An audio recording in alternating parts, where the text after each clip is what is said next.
Il presidente dell'Ordine degli Ingegneri della provincia di Agrigento rivolge un accorato appello a tutti gli enti territoriali della provincia di Agrigento, con particolare riferimento ai 43 comuni, affinché colgano con tempestività l'importante occasione offerta dal PNRR per la promozione delle fonti rinnovabili con la costituzione delle comunità energetiche rinnovabili.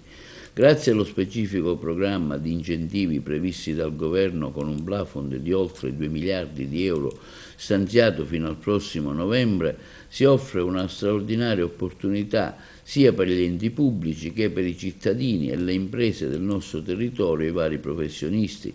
Il sistema premiale prevede dei contributi a fondo perduto e incentivi in conto gestione destinati a chi costituisce o aderisce a una CER con vantaggi concreti e immediati per tutti gli aderenti. In particolare, ricorda il Presidente dell'Ordine degli Ingegneri, i membri delle comunità energetiche rinnovabili possono beneficiare di un incentivo che può arrivare sino a una decina di centesimi di euro per ogni kilowatt autoconsumato condiviso all'interno della stessa comunità. Assume particolare rilevanza la possibilità che in caso di partecipazione di soggetti pubblici come i vari comuni e gli enti del terzo settore con finalità umanitaria alle CER è possibile accedere ai livelli di incentivo ulteriormente maggiorati.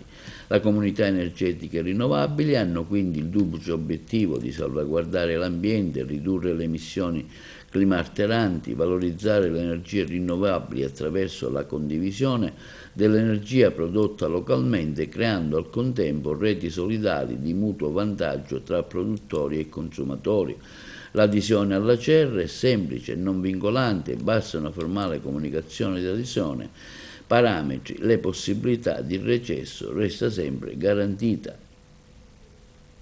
L'ingegnere Furioso approfondirà queste tematiche durante il convegno organizzato dall'Ordine degli Ingegneri della provincia su proposta della BCC Agrigentino, che avverrà venerdì mattina a partire dalle ore 9 al Teatro Pirandello di Agrigento.